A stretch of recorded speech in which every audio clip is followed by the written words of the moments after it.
It's over.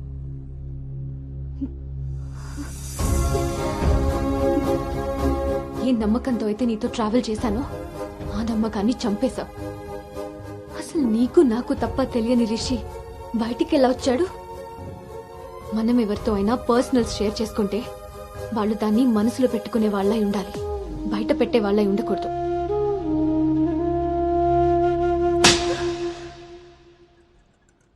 అసలు ఏంటి నీ ప్రాబ్లం? నువ్వే. నీ మాటలే నాకు ప్రాబ్లం, నీ నవ్వే నాకు ప్రాబ్లం. తేజు, నువ్వు నా ఫ్రెండ్ అంతే. ఫ్రెండా? నీకో విషయం తెలుసా గౌతమ్, నీతో ఫ్రెండ్షిప్ చేశాకనే నేను లవ్ చేయలేదు, నిన్ను లవ్ చేశాకే ఫ్రెండ్షిప్ చేశాను. నేను నిన్ను లవ్ చేస్తున్నానని నీకు తెలిసి కూడా నువ్వు నన్ను లైట్ తీసుకున్నావు. అయినా నేను మాత్రం సీరియస్గా ఫాలో అయ్యాను, సిన్సియర్గా లవ్ చేశాను. ఎంతలా అంటే నువ్వు పల్లవితో రిలేషన్షిప్లో ఉన్నా కూడా నువ్వే కావాలి అనుకునేంత. నువ్వు పల్లవితో స్పెండ్ చేసిన ప్రతి మూమెంట్ నాకు చెప్తుంటే పెయిన్ ఫీల్ అవుతూ కూడా దాన్ని తట్టుకోగలిగానేమో, కానీ నీ పైన ప్రేమను చంపుకోలేకపోయాను. ఇంకా ఇలా ఎన్ని రోజులు గౌతమ్? నా వల్ల కాలేదు. మా పేరెంట్స్ ఊరు నుండి రాగానే మీ పేరెంట్స్తో ప్రపోజల్ పెట్టిద్దామని మీ అంకుల్ నెంబర్ తీసుకున్నాను. కానీ నేను నిన్ను నోవోటల్ దగ్గర డ్రాప్ చేసి వస్తుండగా వేరే దారి కనిపించలేదు. నీ లవ్ కోసం నువ్వెంత సఫర్ అయ్యావో నా లవ్ కోసం నేను అంతే సఫర్ అయ్యాను.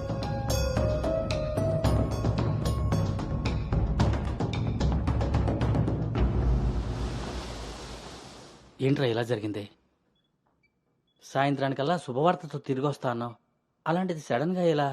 సడన్గా ఏవి రావురా, అన్నీ ఎప్పటి నుంచో ఉంటాయి, సడన్గా బయటపడతాయి అంతే.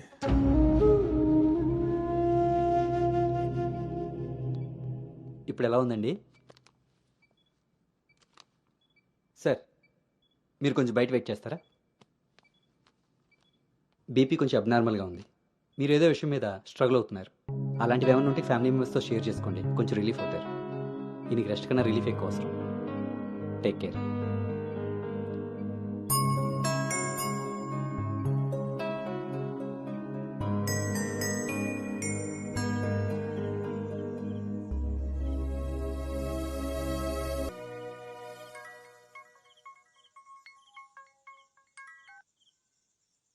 భార్గవి,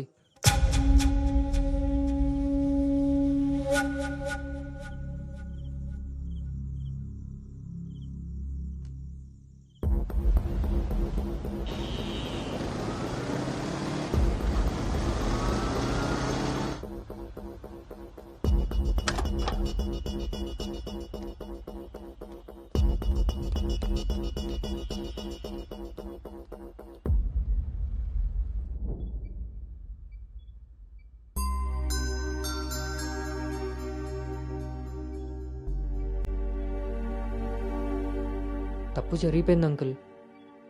నిజం తెలుసుకోకుండా మాట్లాడి మా మావయ్య తప్పు చేశారు. నిజం తెలిసి మాట్లాడకుండా నేను తప్పు చేశాను.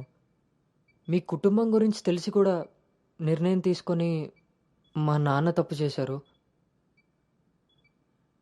ఆ రోజు మా మావయ్య చెప్పిన రిషి ఎవరో కాదు అంకుల్, ఇప్పుడు మీ ముందు నిలబడ్డ గౌతమే. లైఫ్ చాలా విచిత్రమైంది అంకుల్. తప్పు చేసే టైంకి మంచి ఎలా ఉంటుందో తెలియనివ్వదు. అది తెలిసే టైంకి చేసిన తప్పు నుంచి మనల్ని బయటికి రానివ్వదు. నేను ఇప్పుడు అదే పరిస్థితిలో ఉన్నాను.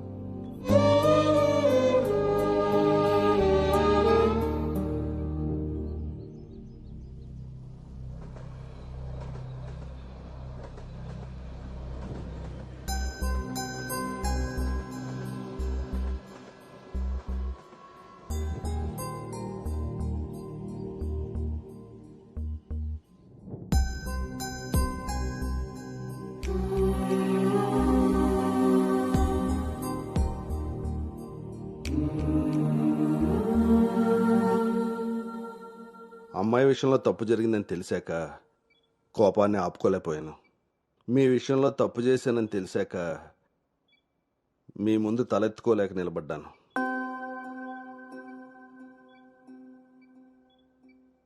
ఎదిగే పిల్లలకి స్వేచ్ఛనిచ్చే మనం మన పిల్లలు ఎదిగిపోయారన్న విషయం కూడా తల్లిదండ్రులుగా మనం గుర్తించగలగాలి. అయినా పెంపకం అంటే పిల్లలకి ఏమీ తెలియకుండా పెంచడం కాదు, వాళ్ళకి అన్నీ తెలియాలి.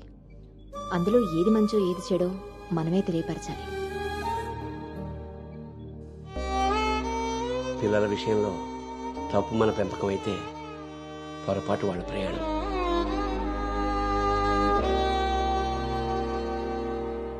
మనం మోస్తున్న పల్లెకిలో కూర్చున్నది మన పిల్లలు. వాళ్ళు బాధ పెట్టారని దింపేయగలవా? మనం బాధపడ్డామని వాళ్ళని వదిలేయగలవా? మన జీవితం అంతం వరకు వాళ్ళని మోస్తూనే ఉంటాం. పిల్లలు కదా. మనం ఒకరినొకరు అర్థం చేసుకున్నాక ఇంకా కావాల్సింది కన్నీళ్లు కారణాలు కాదు.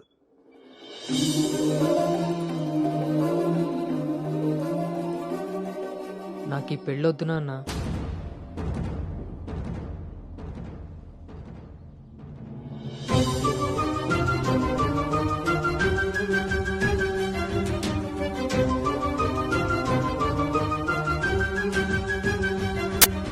అసలు ఇది ఎలాంటి పెళ్ళమ్మా? పెద్దలు కుదిర్చి పిల్లల ఇష్టంతో జరుగుతున్న పెళ్ళ, లేక పిల్లలే ఇష్టపడి పెద్దల్ని ఒప్పించి చేసుకుంటున్న పెళ్ళ? పెద్దలు చేసే పెళ్లిలో కానీ పెద్దల్ని ఎదిరించి చేసుకునే పెళ్లిలో కానీ పెళ్ళి ఎలా ఉంటుందో ప్రేమ కూడా అలానే ఉంటుంది. కానీ మా పెళ్లిలో అది మాత్రమే ఉండదు. ఆ రోజు మీరు అడిగారు నన్ను, నువ్వు సంతోషంగా ఉండాలి అంటే నీకు ఎలాంటి భర్త కావాలి అని. అప్పుడు నా మనసులో మాట చెప్పాను. కానీ నేను ఆ రోజు చెప్పిన వ్యక్తి గౌతమ్ అయితే కాదు నాన్న. పెద్దలకి నచ్చినట్టుగా పిల్లల్ని పెంచుకునే అవకాశం అందరికీ ఉండొచ్చు. పెద్దలకి నచ్చిన విధంగా పిల్లలు పెళ్లి చేసే అదృష్టం కొంతమందికే ఉంటుంది. కానీ మేం చేసిన ఈ పొరపాటు కనీసం మిమ్మల్ని కొంతమందిలో కూడా ఉండనివ్వలేదు. ఆ రోజు పెళ్లి చూపుల్లో ఒకరికొకరు ఎదురుపడలేకపోయినా మేము ఈరోజు ఒకరితో ఒకరు జీవితాన్ని ఎలా పంచుకోగలమమ్మా? ఇదంతా విన్న తర్వాత కూడా మీరు ఈ పెళ్లి చేయాలనుకుంటే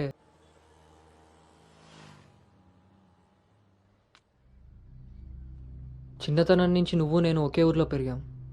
నిన్ను తాకిన గాలే నన్ను తాకింది, నువ్వు తాకిన నెలనే నేను తాకాను.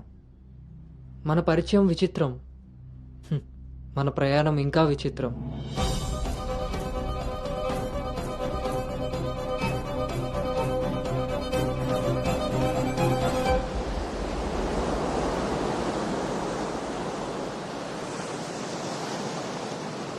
నీకు తెలియని విషయం ఏంటంటే మన పెళ్లి చూపులప్పుడు నేను నిన్ను చూశాను. ఎవరితో అయితే అలాంటి రిలేషన్లో ఉన్నానో తననే పెళ్లి చేసుకోబోతున్నానని టెన్షన్తో పారిపోయాను. తర్వాత మళ్ళీ కలవకూడదు, కనీసం ఎదురుపడకూడదు అనుకున్నాను. కానీ మన మనసులు మనల్ని కలపకపోయినా పరిస్థితులు మనం మళ్ళీ ఎదురుపడేలా చేశాయి. మనం కలిసిన ఈ కొన్ని రోజులే నా మనసులో ఉన్న ఫీలింగ్స్ని నేను అర్థం చేసుకునేలా చేశాయి.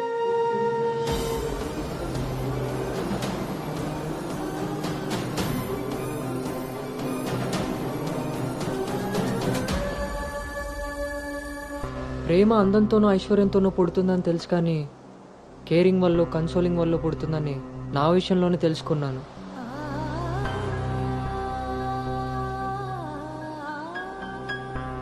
అసలు నీకు నాకున్న సంబంధం ఏంటి? ఎప్పుడు కలుద్దాం, ఎక్కడ కలుద్దాం? మరి అలాంటప్పుడు నీ స్ట్రగుల్ని నేనెందుకు ఫీల్ అవ్వాలి? ప్రతి క్షణం దాన్ని గుర్తు చేసుకుంటూ నేనెందుకు స్ట్రగుల్ అవ్వాలి? ఈ ఫీలింగ్స్ అన్నిటికీ అర్థం ప్రేమ.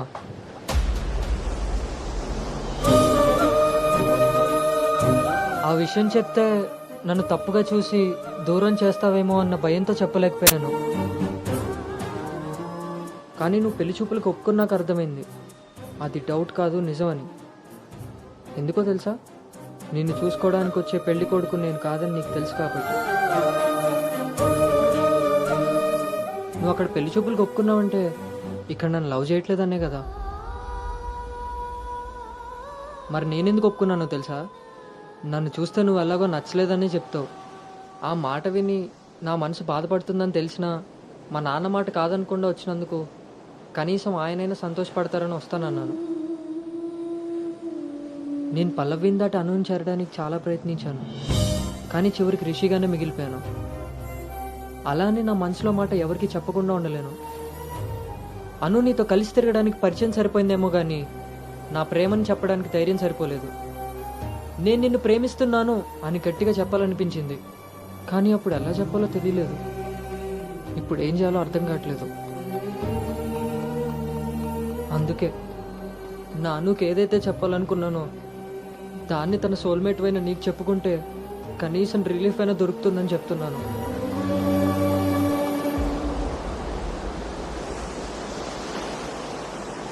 I love you, Anu. I love you, Anu. I love you, Anu.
Gautam, నేనొకటి అడగనా?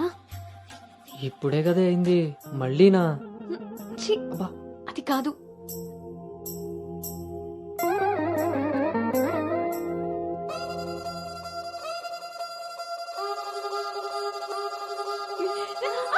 ఏ జాగ్రత్త.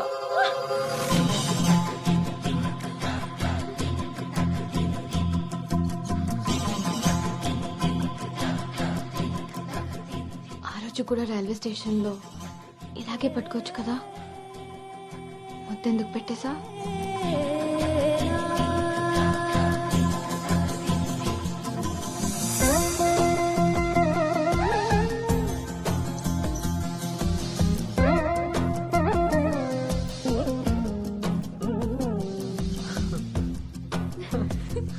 గౌతమ్ ఆగు. అను ప్లీజ్, ఇప్పుడు వద్దు. ఇప్పుడు కాక ఇంకెప్పుడు?